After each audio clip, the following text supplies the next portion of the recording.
자, 이제 노아의 홍수 사건이 다 끝났고, 이렇게 해서 이제 노아에게서부터 노아의 이 세 아들에게서 모든 민족이 이제 번식을 하게 되었습니다. 4절, 5절 말씀에 보면 이들로부터 여러 나라 백성으로 나뉘어서 각기 언어와 종족과 나라대로 바닷가의 땅에 머물렀더라. 이렇게 이제 그 인류가 번성하는 과정을 보여줍니다. 저는 뭐 고고학이나 뭐 특히 역사나 고고학 쪽 이런 쪽에는 제가 잘 몰라요. 잘 모르는데 이 고고학에 또 관심이 많은 분들이 많잖아요.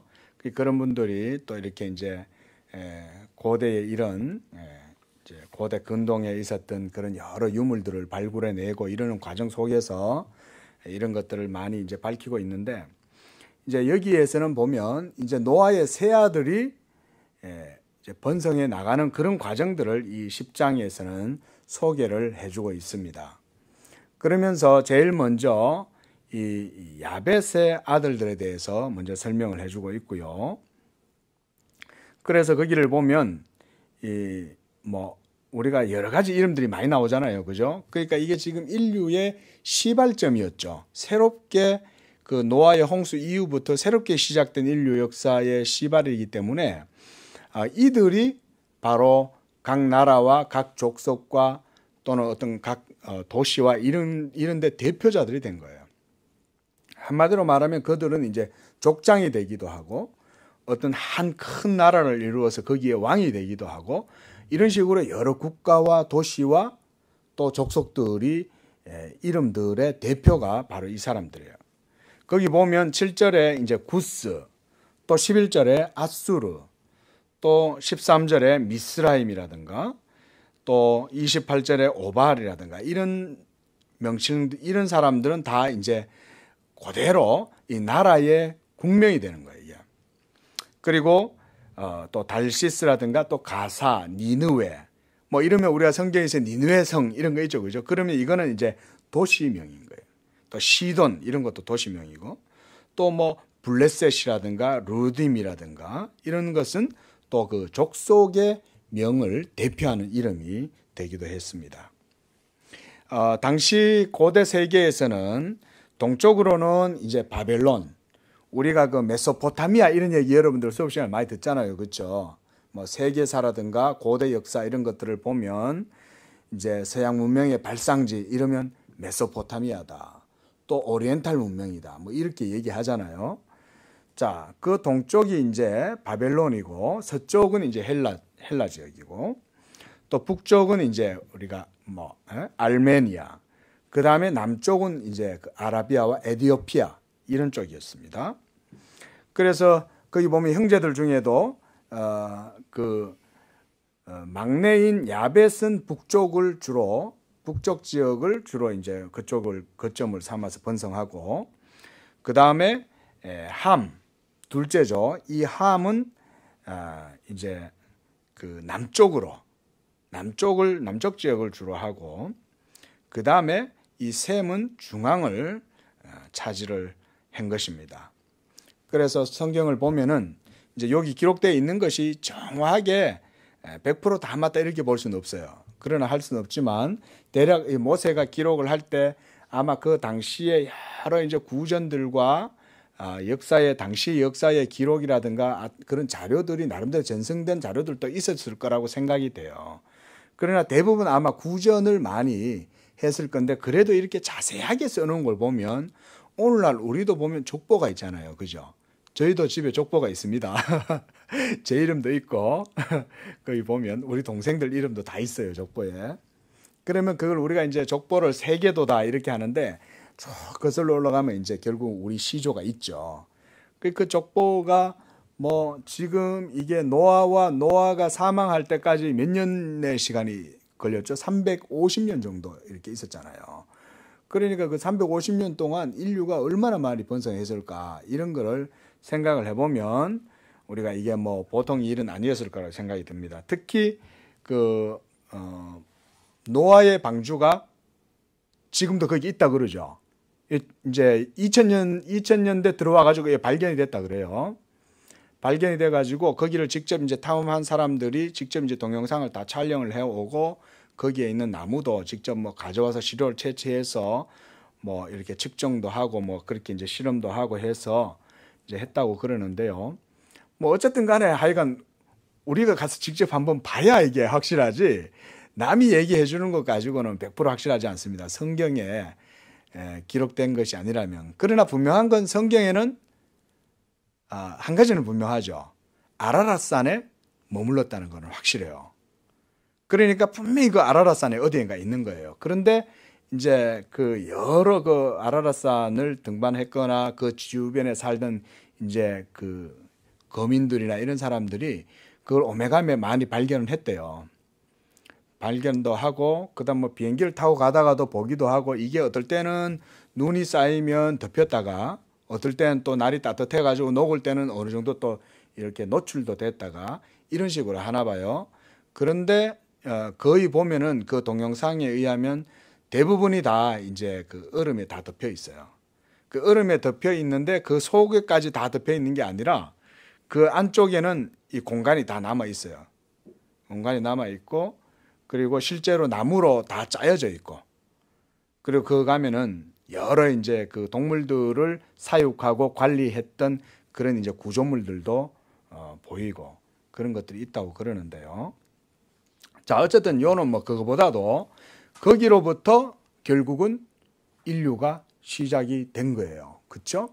그러니까 우리는 다 아담의 자손이기도 하지만 또 이렇게 내려가면 노아의 후손들인 거예요. 여기 우리 모두는. 예. 그래서 거기에서부터 온 인류가 지금 번성했다는 사실을 보여줍니다. 또한 우리가 창세기에서 늘 기억해야 될 게 뭡니까?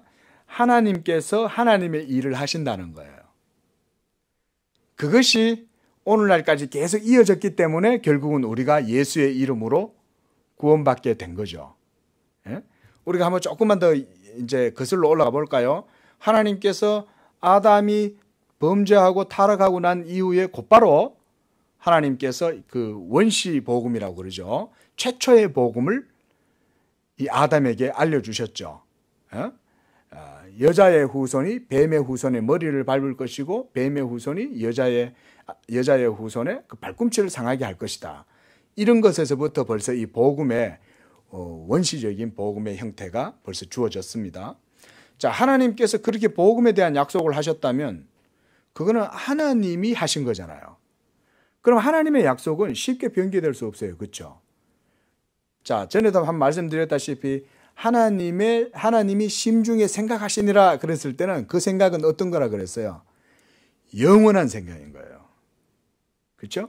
하나님이 뭔가를 계획하셨다고 한다면 하나님의 계획은 영원한 계획인 거예요. 그러니까 하나님은 이게 미비함이 없어요. 완벽하게 모든 것들이 하나님의 작정과 섭리, 뜻 가운데 모두 다 완벽하게 이루어지는 거예요.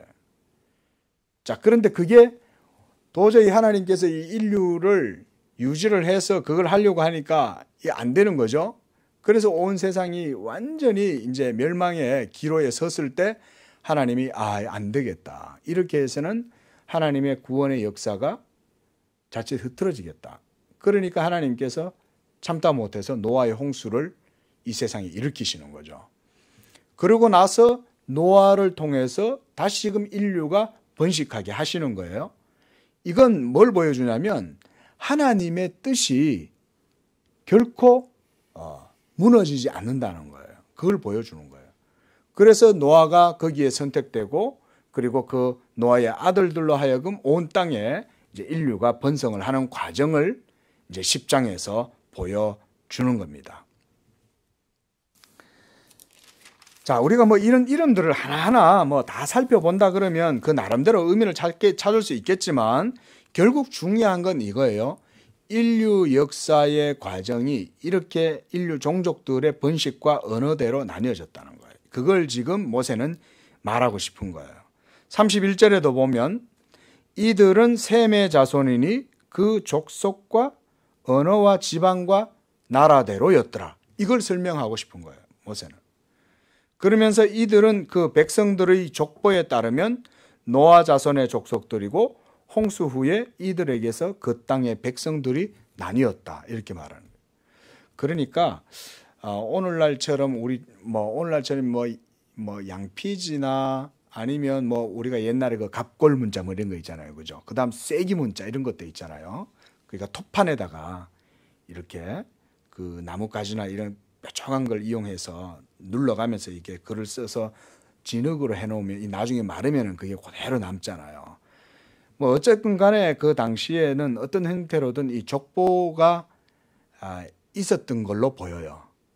그게 우리나라처럼 딱종이를 가지고 이렇게 만들어 가지고 한지로 이렇게 하고 아마 그런 기술은 그때까지는 없었던 것 같은데, 그래도 어쨌든 간에 이렇게 족보가 구체적으로 기록된 걸 보면 이거는 구전으로 이렇게 되기는 아마 어렵지 않겠나 그랬던 것 같아요. 그리고 어쨌든 간에 또 이게 당시에 지금 여기 번성한 이 인류들은 대부분 다 팔레스타인이죠. 그러니까 위로는 아르메니아로부터 이렇게 내려와서 남쪽으로는 이집트, 에티오피아, 또 우리가 말하는 그런 어떤 아프리카, 인도, 지금 다 그 인물들이 이 속에 다 있어요. 그래서 우리가 야벳의 자손은 1절에서 5절까지 기록되어져 있고, 그 다음에 함의 자손들이 6절에서 20절까지의 내용이고, 그 다음 셈의 자손이 21절에서 32절까지 이렇게 되어 있습니다. 자, 여기 보면 이제 먼저 이 함의 보니까 야벳의 자손이 먼저 언급이 되고 있습니다. 그렇죠? 야벳의 자손이 거기에서 2절에 보면 고멜, 마곡, 마대, 야완, 두발, 메색, 그라스 요 인물들이 이제 지중해 연안 쪽으로 쭉 이렇게 소아시아와 지중해 연안 이쪽으로 쭉 퍼져나갑니다. 에베소, 고린도, 마케도니아 이런 쪽으로 쭉 퍼져나간 사람들이고, 그 다음에 여러분 그 셈이라고 하는 이름의 뜻은 유명하다 이런 뜻입니다. 그리고 함의 이름의 뜻은 뜨겁다, 덥다 이런 의미. 함. 그러고 보면 다 그 아프리카 쪽에 더운 데서 살았어요. 예? 그쪽에. 그 다음에 야벳은 확장하다, 넓어지다 이런 의미의 이름입니다. 그래서 아까도 말씀드렸듯이 야벳은 주로 북방 지역 쪽에, 함은 주로 이제 남방 지역 쪽에, 그쪽이 지금 대부분 다 그 열사의 땅이죠. 이렇게. 그다음 셈에게서 바로 이스라엘과 아수르와 바벨론 고대 유명 국가들이 바로 이 셈족에게서부터 번성이 돼요. 그 셈의 계열 속에서 결국은 그리스도가 나오는 겁니다. 셈의 계열에서. 자, 그러면 하나님은 그것에 대해서 알고 계실까요? 모를까요? 하나님은 다 아시는 거예요. 그러니까 어느 민족이 어느 계보에서 어느 라인에서 이 그리스도가 탄생할지 이미 하나님은 영원 전에 계획을 갖고 계시는 거예요. 그리고 그 계획에 따라서 이렇게 이루어졌다고 생각하시면 되는 겁니다. 우리가 지난주에 이제 그 노아가 그 아들에게 저주를 내리잖아요. 함의 아들인 가나안에게 저주를 내리면서 막 그렇게 하는데, 그것도 그냥 이렇게 열받아 갖고 그냥 나쁜 말을 한 것이 아니라는 겁니다. 그것이 아니라 물론 이제 함이 잘못해서 그런 일이 일어나긴 했지만 결국은 그런 것도 다 하나님의 섭리 가운데 있는 것이고, 그것을 통해서 모세가 이 셈과 함과 야벳, 특히 그 함의 아들인 이 가나안을 또 저주하면서 이렇게 인류가 이제 어떤 새로운 또 전기가 또 형성이 되는 것을 보여준 거죠. 우리가 마태복음 그 창세기 9장에서 주의해서 봐야 될 것은 하나님이 새롭게 시작하는 인류에게 복을 주셨다는 거죠. 그런데 그 복을 주셨는데 그 속에서 또 저주의 사건이 일어나는 거예요. 이런 것들을 볼 때 인류가 계속해서 하나님을 거역하고 하나님을 떠나가고 불순종하고 이렇게 함으로써 스스로 이 재앙과 저주를 자초하는 이런 모습도 보여줍니다. 근데 함이 저주를 안 받고 가나안이 저주를 받아요. 여기에 여러 이제 주석가들의 견해들이 있습니다. 근데 제 개인적으로 볼 때는 왜 함을 노아가 저주를 하지 않았냐면 함은 그렇게 따지면은 하나님께서 복을 주신 사람인 거예요. 처음에 하나님께서 노아와 그의 자손들과 또 그와 함께한 모든 짐승들에게까지 하나님이 복을 주신단 말이에요. 예? 지난주에도 그런 말씀 드렸지만 여러분, 이 복을 하나님이 주셔야 모든 인류가 번성합니다. 그건 지금도 마찬가지예요. 이때 이 복은 무슨 복이냐면 결국은 하나님의 약속의 복이에요. 너희가 늘 나한테 범죄하고 늘 하나님을 거역하고 불순종하고 죄를 짓지만 그러나 그 위에 은혜로 하나님이 복으로 덮어준다. 그리고 그 복으로 말미암아 인류가 유지가 된다. 이거를 기본적으로 이 축복 속에서 우리가 볼 수 있습니다. 그러니까 함은 벌써 하나님께 복을 받았잖아요. 그렇죠? 그러니까 노아가 하나님이 복을 내린 이 함한테, 당사자한테 이 저주를 못하는 거예요. 그러니까 누가 저주를 받았어요? 함에게서 태어나는 가나안이 저주를 받는 거예요. 그리고 실제로 이 가나안은 그렇게 저주를 받음으로 인해서 나중에 여기도 보면 우리가 오늘 가나안 7족속이 나와요.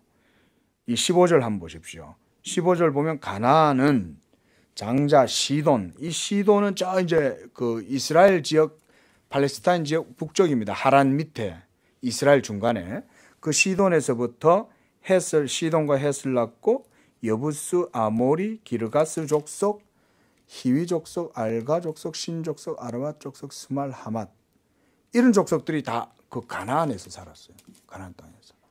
이 중에서 나중에 그 이스라엘 백성들이 애굽에서 출애굽해 갖고 가나안 땅에 갈 때 이제 여호수아가 그 가나안 땅을 이제 침공에 들어가잖아요. 그죠?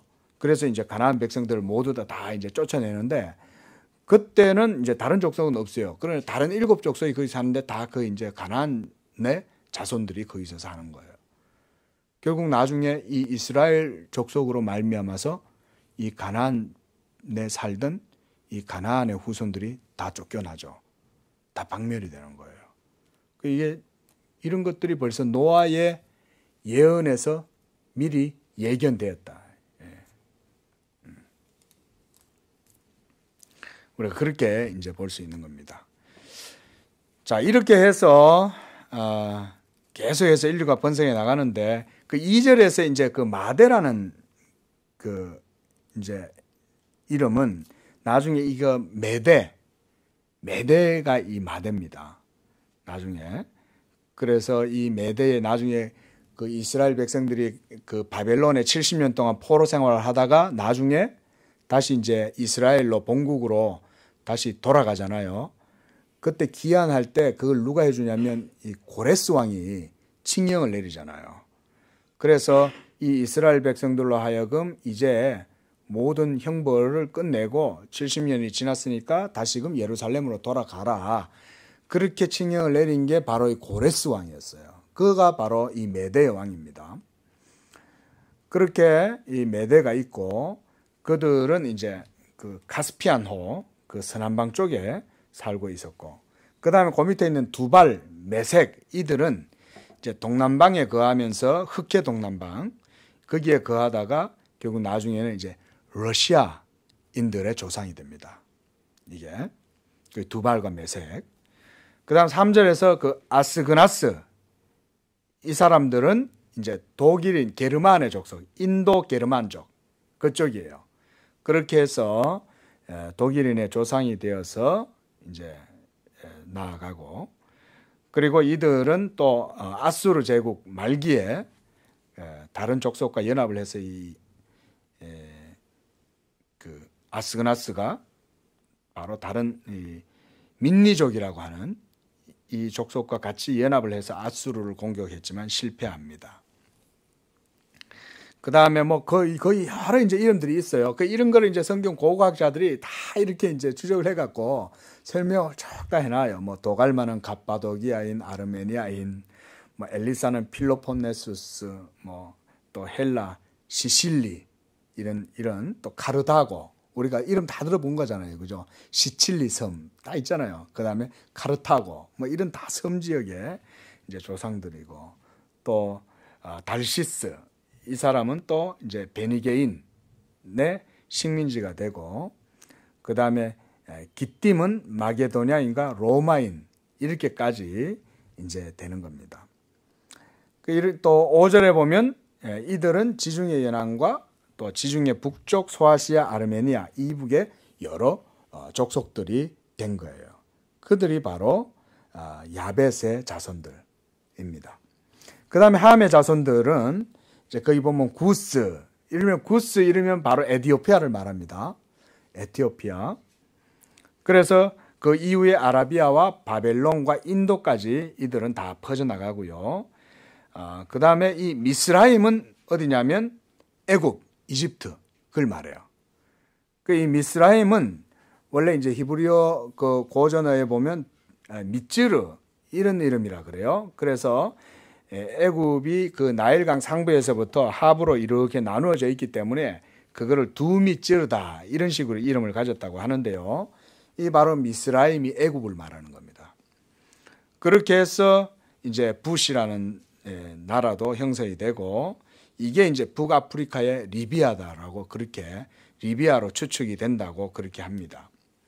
그 다음 가나안이 있죠. 이 가나안은 이제 그 지중해 해안을 따라서 우리가 지금 말하자면 그 이스라엘 그 지역을 말하는 거예요.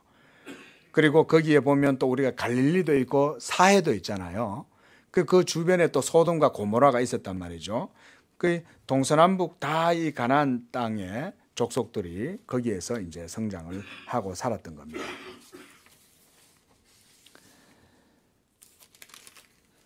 자, 그 다음에 이제 그 가나안의 경계 19절 그걸 보면 가나안의 경계는 바로 시돈에서부터 그라를 지나서 가사까지, 이제 이게 북쪽에서부터 남쪽까지다 이 말이에요. 시돈은 북쪽이고 그 다음에 그랄은 남쪽이에요. 그 다음 그 옆에 보면 소돔과 고모라가 있잖아요. 이거는 이제 동쪽이에요. 동쪽이고 또 그 위로 해서 아드마와 스보임과 라사까지, 이렇게 해서 바로 가나안의 백성들이 삶을 살았습니다. 이들은 함의 자손이라 각기 족속과 언어와 지방과 나라대로였더라. 이렇게 결국은 모세가 10장에서는 이렇게 인류가 번성할 때 각기 족속과 이름과 나라와 언어대로 이렇게 나뉘어져 삶을 살았다는 얘기를 하는 겁니다. 한번 생각을 해보십시오, 여러분. 처음에 모세가 이제 그 배에 문이 열리고 방주에 문이 열리니까 이렇게 나오자. 노아가 이제 이 방주에 문이 열리고 노아의 가족들과 동물들이 다 나왔단 말이에요.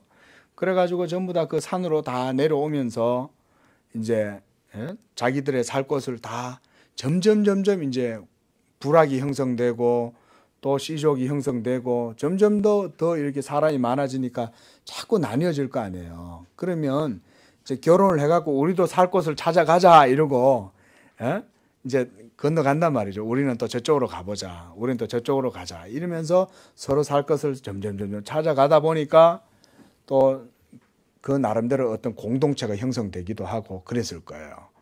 그렇겠죠. 자연스럽게. 그러면 부락과 공동체가 더 커져가면 이제는 하나의 또 씨족이 되고, 그거보다 더 커지다 보면 이제 족속이 되고, 그거보다 더 커지면 이제 큰 나라가 되는 거예요. 또 그러다 보면 또 이제 그 중에서 또 막 뭔가 또 꼭 보면 우두머리가 되고 싶어 하는 인물들이 있단 말이에요. 바로 그 인물이 누구냐면 바로 오늘 여기 우리가 이제 9절에 거기 보면 니므롯이라는 사람이 등장하는 거예요. 니므롯. 그가 여호와 앞에서 용감한 사냥꾼이다. 이 사냥꾼이란 말이 꼭 좋은 말이 아니에요. 그 사냥꾼은 이 사람도 사냥도 하는 거예요, 이게. 얼마나 이제 포악하고 그랬겠습니까? 그러니까 이 사람의 이름이 이렇게 이제 알려진 거죠. 자, 이렇게 해서 이 니므롯의 나라가 어디에서 생겼습니까? 10절에 보면 그의 나라는 시날 땅과 바벨과 에렉과 아깝과 갈레에서 시작됐다. 그러니까 이게 뭐냐면 바벨 이러면 전부 다 메소포타미아인 거예요. 메소포타미아에 이 니므롯만 있었던 게 아닙니다.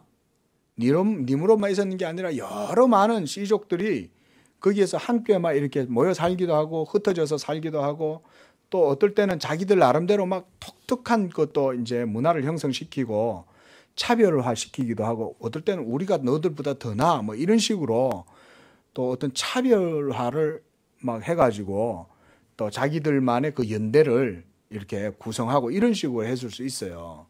그러다 보면 어떤 족속은 힘이 없는 족속은 어떤 경우는 완전히 진멸되거나 아니면 어떤 나라, 어떤 부족의 흡수가 돼서 종이 되기도 할 거고, 그렇죠?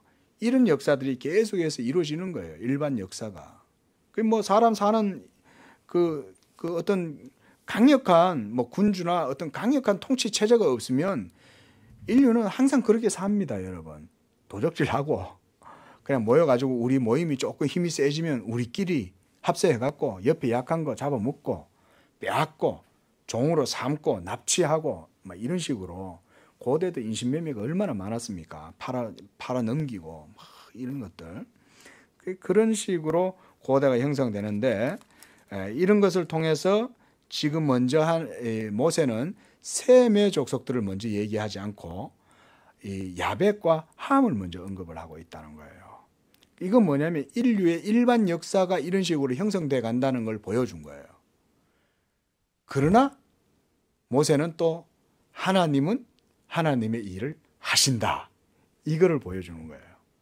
그러면서 우리가 다음 주에는 이제 그 바벨탑 사건이 나오면서 10절에 보면 이제 셈의 족보가 아주 구체적으로 명기가 돼요. 이런 걸 보면 모세의 이 기록 의도를 우리가 정확하게 읽어낼 수가 있어요.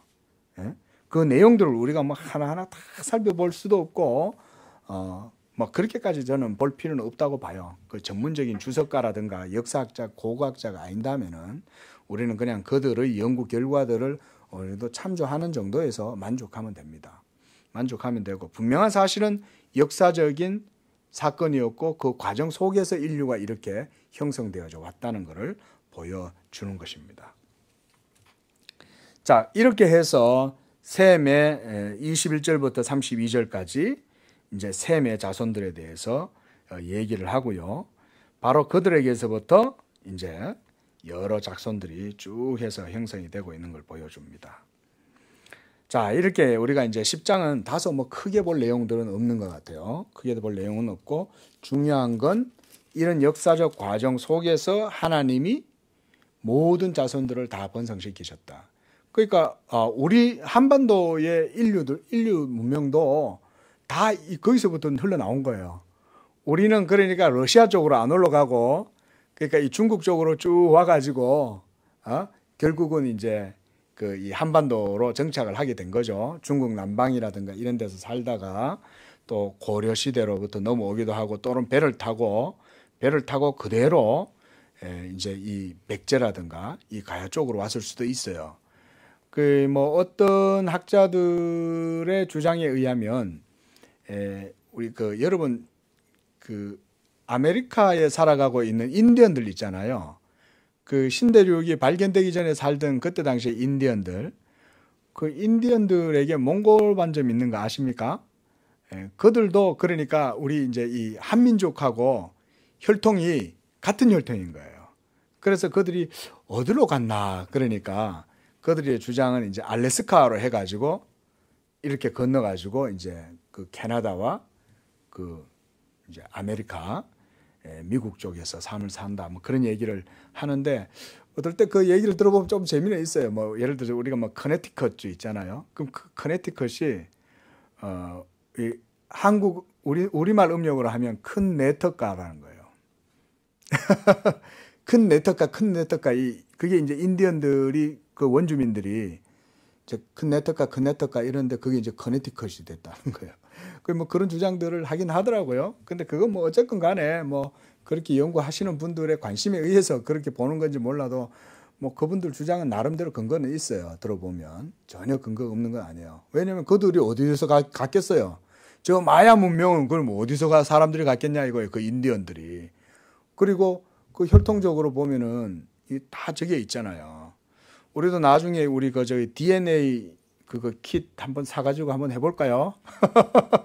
그거 요즘 보면은 요즘은 이제 그것도 발전돼 갖고 DNA 그 자기 그 혈액 속에 어디 이 유전자가 다 이제 심겨져 있냐 그거를 이제 연구하는 연구가 아니고 그거를 이제 감비를 해내는 킷을 팔아요 보니까. 그리고 그거 딱 하면 내가 막 그렇게 일본 사람이셨어. 근데 알고 보니까 우리 조상 중에 일본 사람이 있는 거야. 또 알고 보니까 독일 사람들 정말 나쁜 사람들이다 그랬더니 알고 봤더니 독일인 피가 내 피 속에 30%는 섞여 있다. 뭐 이런 식으로 나온다는 거죠. 그러니까 뭐 관심 있습니까? 나중에 한번 해볼까요? 그러니까 우리가 이제 이렇게 해서 그 이제 옛날에 그 인디언들 보면 다 보면은 한국 사람들 같잖아요. 그렇죠? 얼굴이 새까맣게 타가지고 그래서 머리도 막 길게 하고 막 이상한 소리 내고 이러니까 좀 우리 그 저기 뭐야 조선 유교 문화하고 조금 안 맞는 것 같으니까 이상한 사람들 같지만 사실은 피는 다 한 피를 타고난 거예요. 그게 저는 그렇게 개인적으로는 봅니다. 자, 어쨌든 간에 이런 과정 속에서도 하나님은 하나님의 일을 역사를 이루어 가시는데 바로 하나님은 선택에 의해서 그 일들을 이루신다. 거기에서 셈이 선택되고 그 셈의 계보에서 나중에 바로 아브라함이 나오죠. 하나님의 구속의 역사가 인류 역사 가운데 이렇게 계속해서 보존되는 겁니다.